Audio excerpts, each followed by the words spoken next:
이 시간 하나님 말씀 함께 보도록 하겠습니다. 함께 받으실 말씀 시편 84편 1절에서 4절 말씀까지입니다. 시편 84편 1절에서 4절까지의 말씀. 1절부터 4절까지 저와 여러분이 한 목소리로 처음부터 끝까지 읽도록 하겠습니다. 읽겠습니다.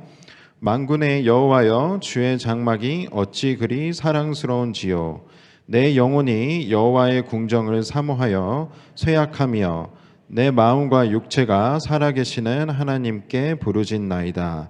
나의 왕 나의 하나님 만군의 여호와여, 주의 제단에서 참새도 제 집을 얻고 제비도 새끼를 두 보금자리를 얻었나이다.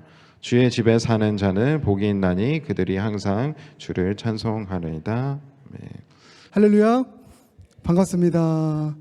우리 여러분의 이웃교회, 형제된 교회, 포틀랜드 영락교회를 섬기고 있는 박성하 목사입니다. 만나서 너무 반갑습니다. 할렐루야. 우리 영락교회 예배도 참 은혜로운데 베델교회 예배 정말 은혜롭네요. 이런 교회를 다니시는 여러분들 참 축복된 하나님의 사람들입니다. 오늘 예비하신 하나님의 은혜가 있는데 다 받아 누리시고 돌아가시는 은혜 충만한 예배 되시길 주님의 이름으로 축복합니다. 설교를 이 질문으로 시작하고 싶습니다. 정직하게 대답하시는 겁니다. 여러분 지금 행복하십니까? 할렐루야, 대단한 교회십니다. 여러분의 인생 행복하십니까?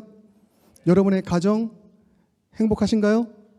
베델교회는 행복한 교회인가요? 할렐루야. 네. 정말 그러신 것 같습니다.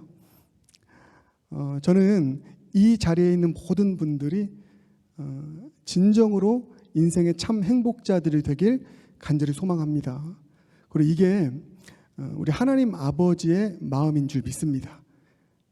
자녀의 행복을 부모가 바라듯이 우리의 아버지가 되시는 하나님께서는 자녀된 우리 모두의 또 행복을 원하시는 분, 그 행복을 주시는 분이신 줄 믿습니다. 그러면 여러분 이렇게 질문하겠습니다. 과연 누가 진정으로 행복한 사람이라고 할 수 있을까? 누가 진정으로 행복한 사람이라 할 수 있을까? 돈이 많은 사람입니까? 성공한 사람입니까? 높은 자리에 앉은 사람입니까? 그러면 행복할 수 있을까요? 그렇지 않습니다. 성경은 다른 대답을 우리에게 하고 있습니다. 기억하시길 바랍니다. 성경은 누가 진짜 행복한 사람인가? 성경은 자족하는 사람을 진정한 행복자라고 얘기합니다. 자족하는 사람. 특별히 바울 사도가 이 자족에 대해서 이야기를 많이 하고 있습니다. 여러 서신서 가운데 빌립보서를 보면 빌립보서 핵심 메시지가 이거거든요. 나는 지금 감옥에 있지만 이게 무슨 행복한 상황입니까? 나는 지금 감옥에 있지만 자족하기 때문에 기쁘다. 자족하기 때문에 기쁘다. 이렇게 고백하는 게 빌립보서인 것입니다. 누가 진정한 행복한 사람인가? 자족하는 사람이 행복자이다. 그런데 여기서 중요한 것이 있습니다. 자족이라고 해서 다 같은 자족이 아니라는 것입니다. 세상이 말하는 자족이 있고 성경이 말하는 자족이 있습니다. 이 부분을 먼저 살펴보기 원하는데 세상이 말하는 자족은 뭘까요? 이것입니다. 세상이 말하는 자족은 눈에 보이는 것들로 만족하는 것입니다. 이것을 세속적인 자족 이렇게 정리할 수 있습니다. 눈에 보이는 것들로 만족하는 것, 이게 세속적인 자족입니다. 눈에 보이는 돈이 있으면 만족하고 성공하면 만족하고 눈에 보이는 인정을 내가 받으면 만족하는 것, 이게 보니까 세상이 말하는 세속적인 자족인 것입니다. 그런데 여러분 다 잘 아시겠지만 그런 것들은 언제든지 금방 사라질 수 있는 것들입니다. 사라지는 것입니다. 눈앞에 보이는 그것들이 사라지면 만족도, 행복도 사라지게 되는 것이죠. 그래서 그 세상이 주는 것으로 인한 만족은 오래가지 않습니다. 일시적입니다. 이게 세속적인 자족입니다. 그러면 성경이 말하는 성경적인 자족은 무엇인가? 기억하기 바랍니다. 성경적인 자족은 하나님 한 분으로 만족하는 것입니다. 이게 성경이 말하는 성경적인 자족입니다. 하나님 한 분으로 만족하는 것. 그래서 내 형편이 바뀌어도, 내 환경이 흔들려도, 내가 많이 가져도 또 적게 가져도 하나님 한 분으로 그분 때문에 만족을 누리는 것. 이게 성경적인 자족이라는 것입니다. 이 성경적인 자족이 있을 때 우리는 진정한 행복자가 되는 것이죠. 바울이 그랬습니다. 감옥에 있지만, 환경은 열악하지만 주님 때문에 행복했습니다. 기뻤습니다. 그래서 주 안에서 기뻐하라 라고 하는 이 말이 빌립보서에 자주 나옵니다. 이게 나는 하나님 한 분 때문에 행복하다, 너무 기쁘다, 이런 의미인 것입니다. 그런 차원에서 저는 행복자입니다. 얼마나 행복한지 모릅니다. 주님 때문에 하나님 한 분으로 행복한 인생을 살아가는 것이 저입니다. 부럽죠? 여러분도 그러하시길 바랍니다. 하나님 안에서 자족하는 이 성경적인 자족이 여러분에게도 있길 바라겠습니다. 그럼 여러분께 묻겠습니다. 이것도 솔직하게 대답해 주시는 것입니다. 여러분은 지금 어떤 자족의 삶을 추구하고 있습니까? 어떤 자족의 삶을 추구하고 있습니까? 세속적인 자족입니까? 아니면 성경적인 자족입니까? 세속적인 자족을 추구하고 있습니까? 아니면 나는 정말 성경적인 자족을 추구하고 있습니까? 이것을 아는 길은 아주 간단합니다. 이것을 아는 방법은 아주 간단합니다. 내가 정말 성경적인 자족을 추구하는 사람인지 아닌지, 혹은 내가 세속적인 자족을 추구하는 사람인지를 알 수 있는 방법은 너무 간단합니다. 이게 뭐냐면, 그것은 내가 지금 만족을 얻기 위해서 무엇을 간절히 찾고 쫓고 있는가를 보면 알 수 있습니다. 내가 지금 만족을 얻기 위해서 무엇을 간절히 찾고 쫓고 있는가. 돈이 만족인 사람은 늘 돈을 생각하고 돈을 찾고 돈을 쫓습니다. 쾌락이 만족인 사람은 늘 그 쾌락을 쫓아다닙니다. 그 쾌락이 있는 곳을 쫓고 찾습니다. 그러면 질문하겠습니다.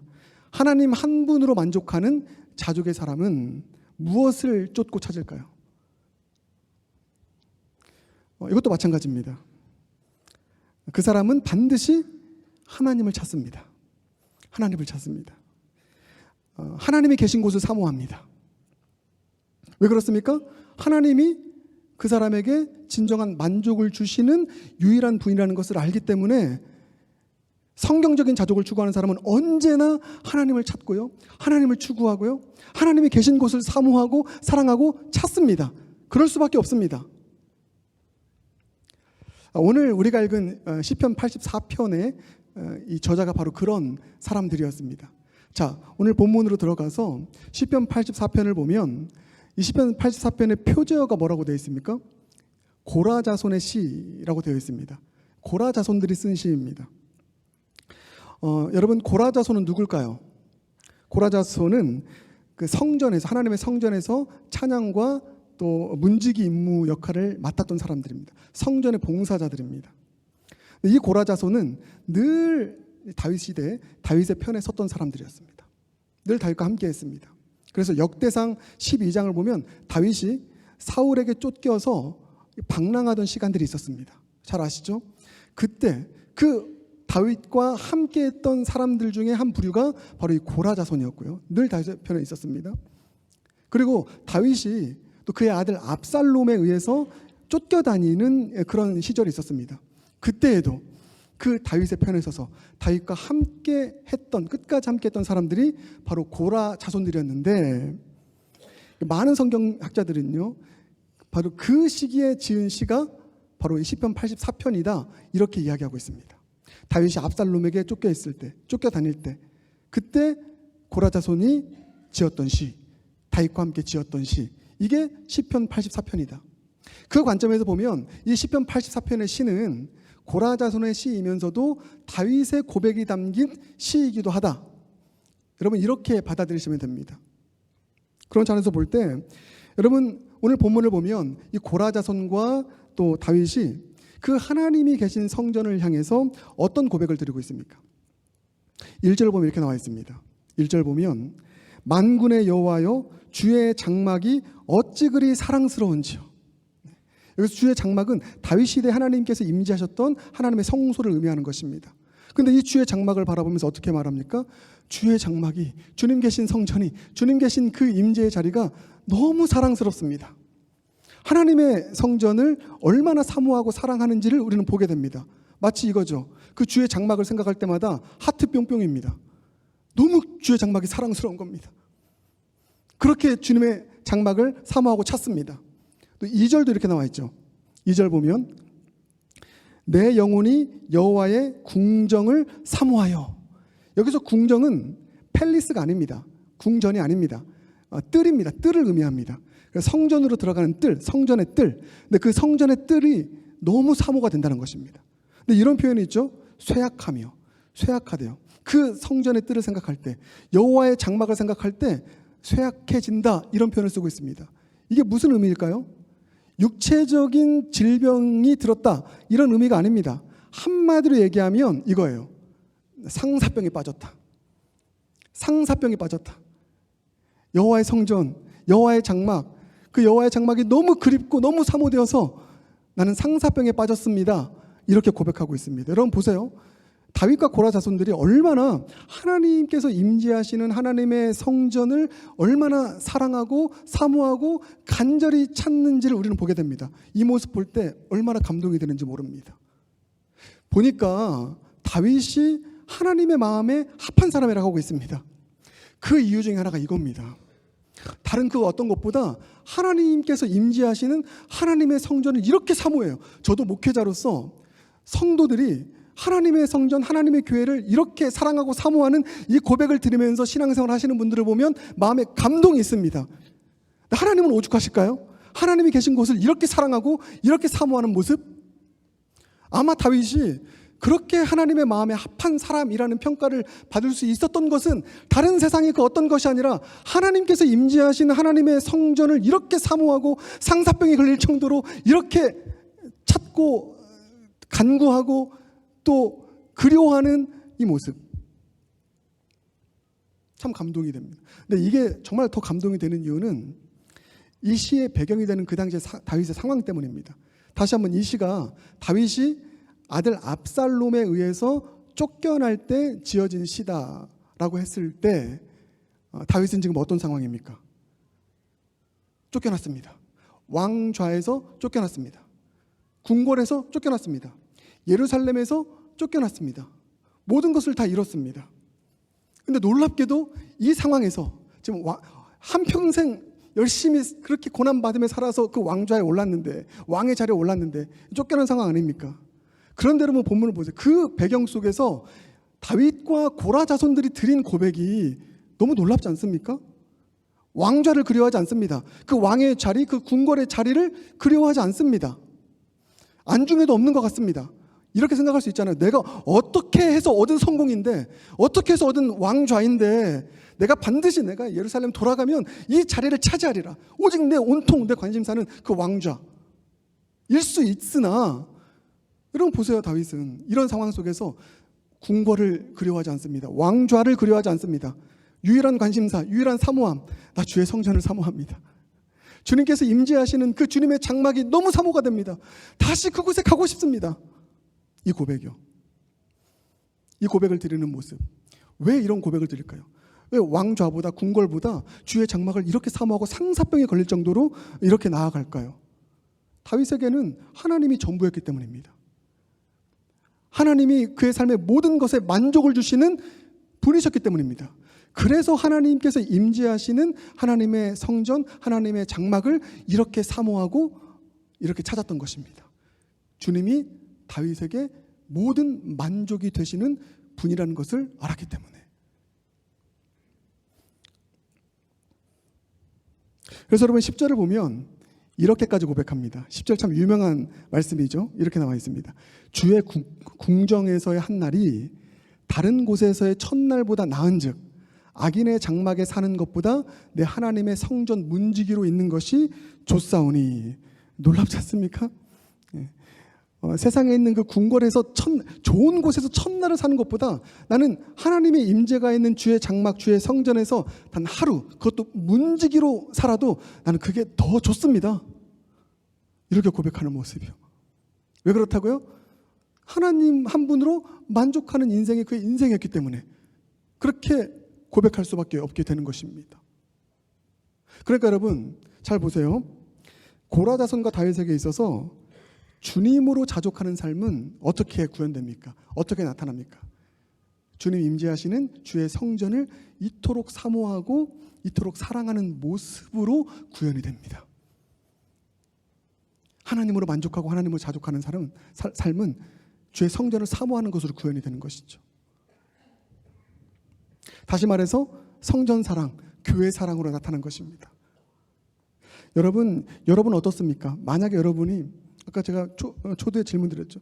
하나님으로 만족하는 성경적인 자족이 있다면 그 하나님으로 만족하는 자족은 무엇으로 구현되고 있습니까? 무엇으로 나타나고 있습니까? 하나님으로 정말 우리가 만족하잖아요. 그러면 틀림없이 그것이 우리의 삶으로 구현이 됩니다. 무엇으로 구현되냐? 먼저 감사겠죠. 감사가 터져 나오죠. 기쁘겠죠. 기쁨이 터져 나옵니다. 또 적응하겠죠. 어딜 가든지 적응할 수 있겠죠. 그런데 다윗에게는 이 모든 것들이 있었지만 하나님 안에서 만족하는 그 삶이 다윗과 고라 자손에게는 하나님의 장막, 주의 성전을 이토록 사모하고 사랑하는 주의 교회 사랑, 성전 사랑으로 드러났다. 저는 이게 참 놀라웠습니다. 여러분 이 사실을 기억하기 바랍니다. 하나님을 정말 사랑하고요. 하나님으로 만족하고 자족하는 진짜 신앙인은 반드시 하나님의 몸된 교회를 사모하고 사랑하게 되어 있습니다. 그래서 다윗과 고라 자손뿐만 아니라 성경을 보면 주님으로 자족했던 경건한 신앙인들 모두는요 한결같이 이 주의 교회를, 이 베델교회를 치면 이 교회를 너무 사랑했습니다. 사모했습니다. 삶의 중심으로 놓았습니다. 이게 모든 성경의 경건한 하나님으로 만족하는 사람들의 삶 가운데 공통적으로 보여진 특징이고요. 반대로 경건하지 않았던 사람들, 그 사람들의 또한 공통적인 특징이 뭐냐? 하나님의 성전, 하나님의 교회를 멸시합니다. 그래서 이스라엘의 왕들을 보면 하나님으로 만족하지 않는 사람들은 하나님의 성전을 멸시해서요. 그 성전에 우상을 드립니다. 예배를 멸시합니다. 틀림없더라고요. 다른 것을 추구합니다. 그러나 하나님으로 만족하는 사람은 주의 성전을 사모합니다. 그 성전을 나의 삶의 안식처로 삼습니다. 교회를 정말 소중히 여깁니다. 교회를 비난하지 않습니다. 늘 교회를 사랑했습니다. 우리도 마찬가지입니다. 여러분 정말로 주 안에서 만족하는 삶을 살아가는 우리의 삶 가운데 그 주 안에서 만족하는 삶의 모습이 여러분 이 베델교회가 얼마나 아름다운 교회입니까? 제가 섬기는 영락교회 다음으로 아름다운 교회, 영락교회 다음으로 제가 좋아하는 교회라고 말씀을 드리겠습니다. 제가 3개월 동안 임시당회장을 하면서 영락교회래요. 베델교회 참 아름다운 교회다. 너무너무 귀한 교회이다. 이 베델교회를 보세요 여러분. 본문에 나오는 다윗처럼, 본문에 나오는 고라 자손처럼 주님, 주의 장막인 이 베델교회가 어찌나 아름다운지요, 어찌나 사랑스러운지요. 저는 이곳을 생각할 때마다 상사병에 걸릴 정도입니다. 늘 이곳을 찾기 원합니다. 이곳에서 주님을 만나길 원합니다. 이렇게 고백할 수 있는 그런 저와 여러분 모두가 되시길 주님의 이름으로 축복합니다. 이렇게 사모하는 자들에게 주님은 은혜를 주시는 것이죠. 능력을 주시는 것이죠. 그래서 정말 주님 때문에 만족하는 풍성한 삶을 살아갈 수 있도록 역사하시는 줄 믿습니다. 그래서 제가 3개월입니다. 3개월 동안 이 베델교회 임시당회장으로 섬기면서 오늘 이제 잘 돼야 됩니다. 우리 목사님 잘 뽑혀야 됩니다. 그래서 제가 이제 임시당회장을 안 합니다. 제가 지금 여기서 뭐 하고 있습니까? 영락교회 예배 드려야 되는데 지금 부목사님한테 맡기고 여기 와서 예배 드리지 않습니까? 우리 형제 교회니까 맞죠? 근데 제가 3개월 동안 임시당회장을 하면서 당회 모임도 하고 또 청빙위원회 모임도 하고 여러 모임을 하면서 받았던 이 감동의 포인트가 뭐냐면 이 베델교회에 이런 고라 자손들이 참 많이 있구나. 너무 감동이었습니다. 그게. 청빙위원 한번 모임을 했는데 어떤 청빙위원 중에 한 분이 교회를 생각할 때 너무 우리 교회가 어떻게 이렇게 아름답고 성숙한 교회를 여기까지 왔는지를 이야기하면서 목이 메시더라고요. 우리 베델교회가 이렇게 아름다운 교회가 되었습니다, 목사님.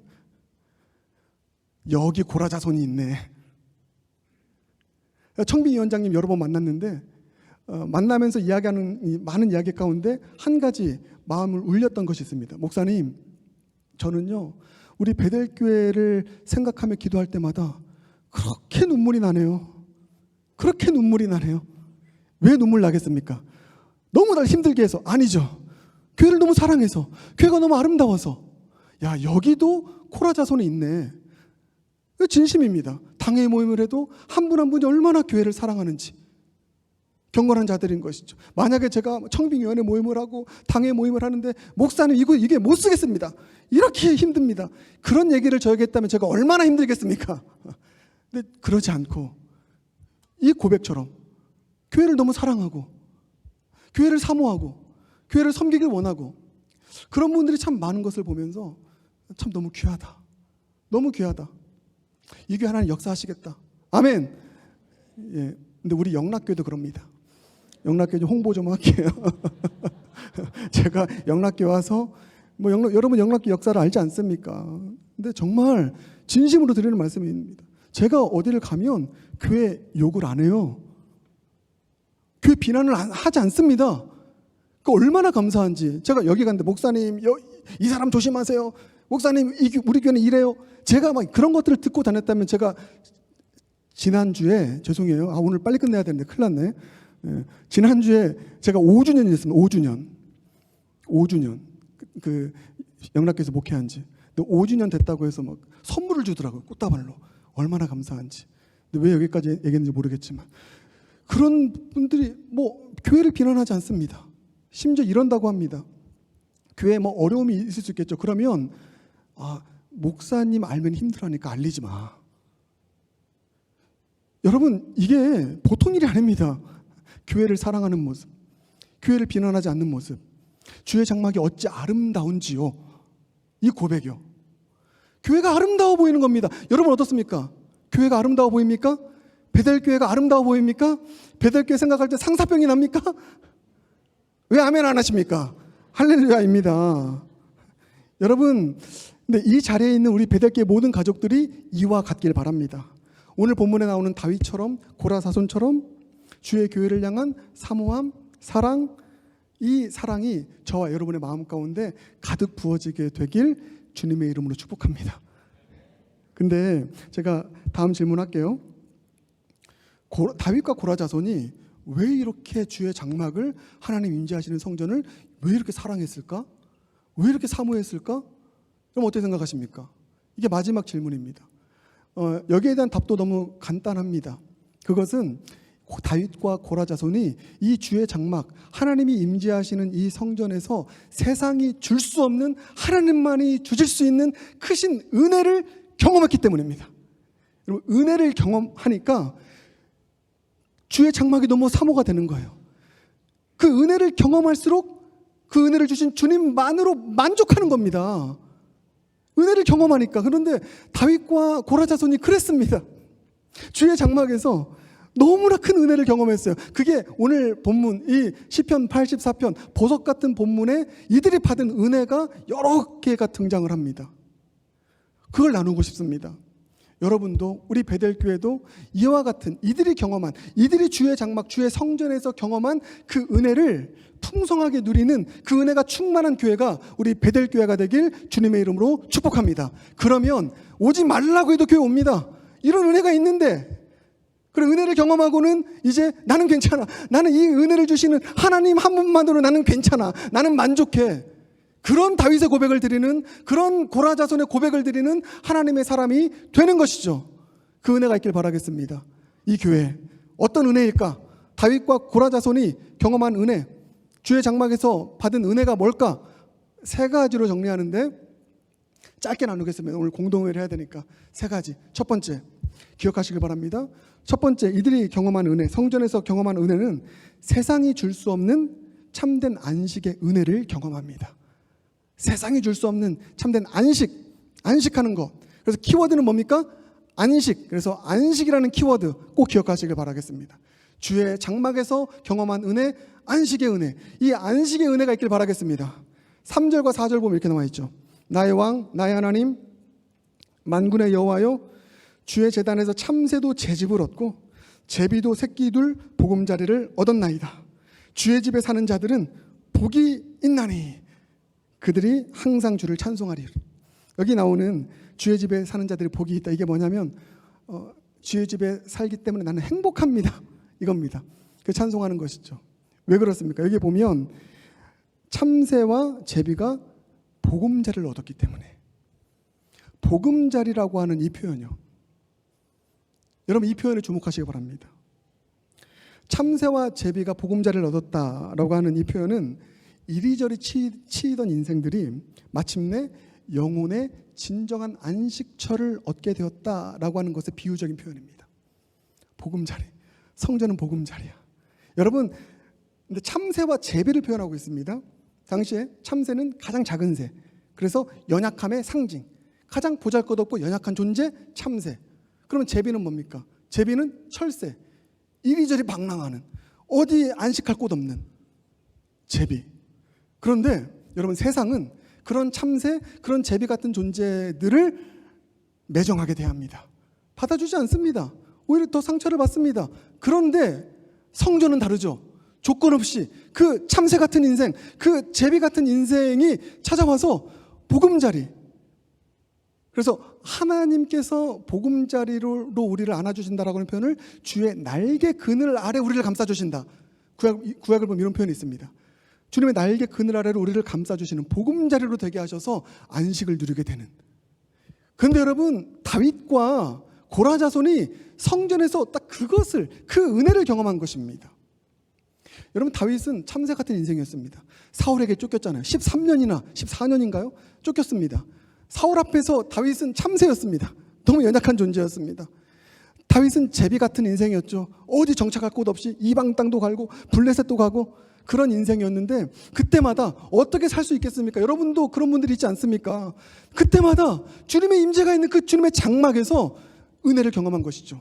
하나님의 안식을 경험한 것이죠. 주의 날개 그늘 아래 감싸주시는 주님의 실제하시는 은혜를 경험하니까 비록 내가 참새 같고 제비 같다 할지라도 그 광야를 지날 수 있는 것이고, 그 보금자리 안에서 안식을 누리고 다시 힘을 내어서 나아갈 수 있는.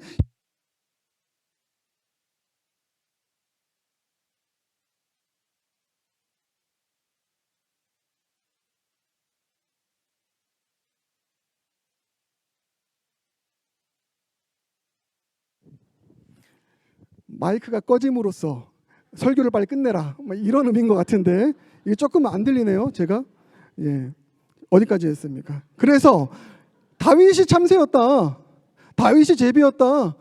그런데 하나님의 장막에서 그렇게 나를 보금자리로 주의 날개 그늘 아래 품어주시는 그 은혜를 경험하고, 그러니까 어려운 일 생기잖아요. 우리도 참새 같을 때가 있고 제비 같을 때가 있고, 근데 그때마다 주님의 날개 그늘 아래 피하는 것이죠.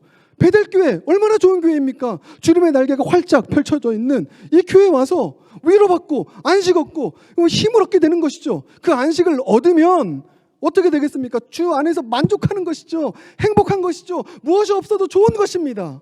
그런 은혜가 저와 여러분 모두에게 있길 주님의 이름으로 축복합니다. 여러분 보세요. 베델교회가 그와 같은 보금자리가 되는 하나님의 위로의 통로, 안식의 통로로 쓰임받는 교회가 되길 간절히 소망합니다. 베델교회는 대단한 교회입니다. 미국에 3천여의 한인교회가 있거든요. 근데 그 중에서 이렇게 많은 숫자들, 1,000여 명이 넘는 사람들이 모이는 교회는 극소수입니다. 대단한 교회입니다. 이 한국으로 치면 10,000명이 넘는 메가처치입니다. 근데 생각해 보세요, 여러분. 왜 하나님께서 베델교회에, 우리 영락교회도 그렇고요, 베델교회에 왜 이렇게 많은 사람들을 보내주시냐? 왜 이렇게 보내주세요? 오늘도 보니까 방문자 오시고 새가족 오시고 새가족이 끊이지 않더군요. 부럽습니다. 왜 이렇게 보내주십니까? 왜 보내주세요? 베델교회 메가처치 만들려고, 큰 교회 만들려고, 그거 잘못했다가 바벨탑 샀습니다. 그러지 않아요. 여러분, 이 지역에도 얼마나 많은 참새들이 있습니까? 얼마나 많은 제비들이 있습니까? 이 교회 상처받고 저 교회 상처받고 세상에서 상처받고 참새 같은 사람들 많이 있잖아요. 우리에겐 그런 눈이 있지 않습니까? 그런 영혼들 이 교회에 와서 이 교회가 보금자리가 되어서 주님의 안식을 경험해서 회복되어서 다시 일어날 수 있도록 사용하시려고. 그래서 여러분, 하나님께서 베델교회에 이렇게 많은 사람들을 보내주시는 것입니다. 내가 사랑하는 참새들이 많아, 내가 사랑하는 제비들이 많아, 내가 베델교회를 들어 사용할 거야, 보내줄게, 잘 받아줘, 어미새처럼 받아줘. 이거 침이 많이 튀기네요. 여러분, 우리 베델교회가 그런 교회 되길 주님의 이름으로 축복합니다. 아직 안 끝났는데 어떻게 해? 큰일 났네. 이거 끝내라는 건가요? 이게 우리 영락교회도 그런 교회 되길 바랍니다. 어쩔 수 없습니다. 제가 영락교회 담임 목사이기 때문에. 두 번째, 성전에서 얻은 은혜, 마음의 시온의 대로가 열리는 은혜. 할렐루야입니다. 마음의 시온의 대로가 열린다. 시온의 대로라는 표현이 너무 좋습니다. 5절 볼까요? 주께 힘을 얻고 그 마음에 시온의 대로가 있는 자는 복이 있나이다. 시온의 대로는 힘과 연결됩니다. 그래서 성전에서 얻는 은혜 두 번째 키워드는 시온의 대로이기도 하지만 힘이기도 하죠. 첫 번째는 안식, 두 번째는 힘. 세상이 줄 수 없는 힘, 세상을 이길 힘. 시온의 대로. 다윗은, 고라자손은 성전에서 이 시온의 대로가 열리는 은혜를 받았습니다. 시온의 대로. 시온은 하나님의 성전에 있는 시온산을 뜻하는 것이죠. 근데 그 시온의 대로가 열렸다. 이게 뭐냐면 하나님께 나아가는 영혼의 고속도로. 영혼의 고속도로가 그 사람의 마음 가운데 뚫린 겁니다. 영혼의 고속도로가. 여러분, 시온의 대로가 그 마음에 뚫렸다. 쉽게 얘기하면 그 마음이 이제 담대해지고 평안하고 시온의 대로가 열린 것. 쉽게 얘기하면 이거죠. 그 마음이 예수님의 땅의 비유를 들자면 돌밭이 아닙니다. 이제 험한 가시밭이 아닙니다. 길가밭이 아닙니다. 좋은 밭 된 거예요. 시온의 대로가 뚫린 겁니다. 시온의 대로가 열리니까 어떻습니까? 당당하게 걷습니다. 평안함으로 걷습니다. 이런 은혜가 있습니다. 시온의 대로가 열리게 되니까 얻게 되는, 일어나는 역사가 뭐냐면 그게 6절입니다. 이렇게 나와 있죠. 6절. 그들이 눈물 골짜기를 지나갈 때에 그곳에 많은 샘이 있을 것이며 이른 비가 복을 채워주나이다. 아멘. 여러분, 여기 보면 두 가지 제가 말씀드릴게요. 어떤 역사냐면 제가 두 가지 동사로 말씀드리겠습니다. 하나는 지나가는 복, 지나가는 역사. 눈물 골짜기를 지나갑니다. 지나가요. 눈물 골짜기에 가둬질 수도 있고요. 눈물 골짜기에 멈출 수도 있고요. 눈물 골짜기에 머물러서 그렇게 우울 가운데 살아갈 수 있는 것이 우리의 인생일진데, 시온에 데려갈린 사람들은 그 대로를 향해서, 그 대로를 따라서 눈물 골짜기를 지나간다. 눈물 골짜기를 통과한다. 할렐루야. 또 하나는 채워지는 역사입니다. 이른 비로 채워진다. 채워집니다, 여러분. 이른 비, 주님께서 미리 비를 내려주시는 것이죠. 이게 뭘까요? 여호와 이레, 주님이 예비하신다. 주님께서 가는 길목마다 미리 예비하세요. 그 이른 비로 채워지기 때문에, 내 마음이 채워지기 때문에 결핍 가운데 있지 않고 자족하고 만족하면서 눈물 골짜기라도 지나가서 승리할 수 있는 삶을 살아가야 되는 것. 그게 다윗과 고라자손이 성전을 통해서, 주의 장막을 통해서 얻게 된 은혜인 줄 믿습니다. 그 은혜가 지금 눈물 골짜기를 지나가는 모든 사람들에게 있게 되기를 주님의 이름으로 축복합니다. 마지막 세 번째, 이들의 성전에서 얻은 은혜는 부르짖음에 신실하게 응답하시는 은혜. 기도 응답의 은혜이죠. 그래서 마지막 세 번째 키워드는 응답. 기도하니까 응답하신다. 할렐루야. 이거 정말 중요합니다. 교회는, 예수님 말씀하시죠. 교회를 딱 한마디로 정의하면 뭐냐? 뭡니까? 교회는 만민이 기도하는 집. 만민이 기도하여 응답받는 집. 이게 교회. 이게 주의 몸된 교회. 혼자 기도하는 것보다 함께 두세 사람이 모여서 함께 합심할 때 더 들으시고 역사하시는, 만민이 기도하여 응답받는 집이 교회. 다윗이, 고라자손이 그 주의 장막에서 어려울 때마다 기도하여 부르짖어서 주님의 응답을 경험하는 그 은혜를 경험했기 때문에 이 성전을 사모한 것이죠. 이 장막을 사모한 것이죠. 내가 이런 문제가 있으니, 아니, 나 다시 그 장막으로 달려갈래.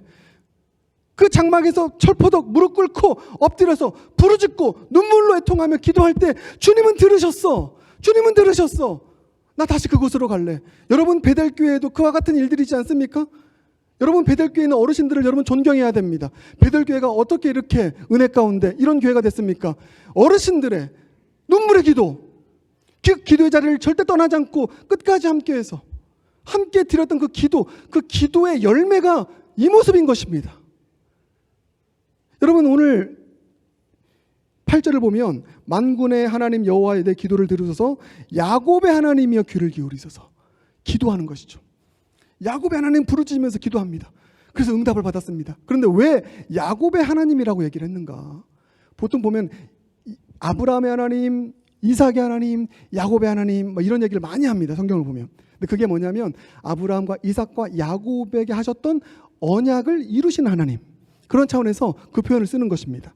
근데 오늘 본문에서는 유독 아브라함의 하나님이 아니라 야곱의 하나님이라고 표현합니다. 야곱의 하나님 하면서 부르짖습니다. 왜 그럴까요? 다윗과 고라자손의 상황이 야곱 같은 상황이었기 때문에. 야곱이 어떤 사람입니까? 야곱은 허물 많고 흠이 많았습니다. 인생에 낭떠러지들이 많이 있었습니다. 조금만 가면 낭떠러지. 여러분, 그게 두 장면이 있죠. 형을 속이고 이제 밧단 아람으로 떠날 때, 그때 베델교회 이름입니다. 베델에서 하늘과 땅을 잇는 다리, 베델교회 표어죠. 맞죠? 하늘과 땅을 잇는 다리가 그 베델에서 나옵니다. 사닥다리가 천사들이 오르락내리락 거리면서 하나님의 응답을 경험하고, 그리고 나는 이제 주님 앞에 헌신하겠습니다. 11조를 서원하죠. 그 인생에 낭떠러져 있을 때 하늘의 사닥다리, 그 기도의 다리 만나서 힘있게 나아간 것이고요. 돌아올 때도 마찬가지입니다. 형이 쫓아옵니다. 언제 죽을지 모릅니다. 가족이 다 몰살당할 수 있습니다. 어떻게 합니까? 그 낭떠러지 앞에서 야복 강가에서 밤새 씨름하더라. 씨름해서 이기더라. 싸워서 이겼다. 그래서 이스라엘, 씨름해서 싸워서 이겼다는 게 뭐냐면, 그게 쉽게 얘기하면 기도에서 응답받았다는 것입니다. 보세요 여러분, 야곱이 인생에 낭떠러져 있을 때마다 하늘을 잇는 사닥다리, 그 다리, 그리고 그 영적인 기도의 자리, 영적 야복 강가에 무릎 꿇고 부르짖어서 싸워서 씨름해서 응답을 받고 그가 이스라엘이 되었던 것. 그런데 다윗과 고라자손이 그랬습니다. 야곱 같았거든요. 낭떠러지가 많았습니다. 조금만 헛디디면 쓰러질 수 있는. 다윗인 내가 조금만 헛디디면 야곱의 가족이 몰살당하는 것처럼 그 다윗의 사람들이 다 몰살당할 수 있는. 그때 뭐 한 겁니까? 주님, 제가 주의 장막에서 그렇게 했던 것처럼 다시 한번 그 주의 장막을 나의 영적 야복 강가 삼아서 주님 앞에 기도하겠습니다. 교회는 나의 영적 야복 강가입니다. 주님 앞에 부르짖겠습니다. 구하겠습니다. 주님 응답하소서. 응답을 다 경험한 거예요. 그러니 여러분 보세요. 이런 은혜를 다윗은 장막에서 경험했는데 어찌 그 장막이 사랑스럽지 않을 수 있겠습니까? 어찌 그 장막이 그립지 않겠습니까? 어찌 그 장막을 사랑하지 않을 수 있겠습니까?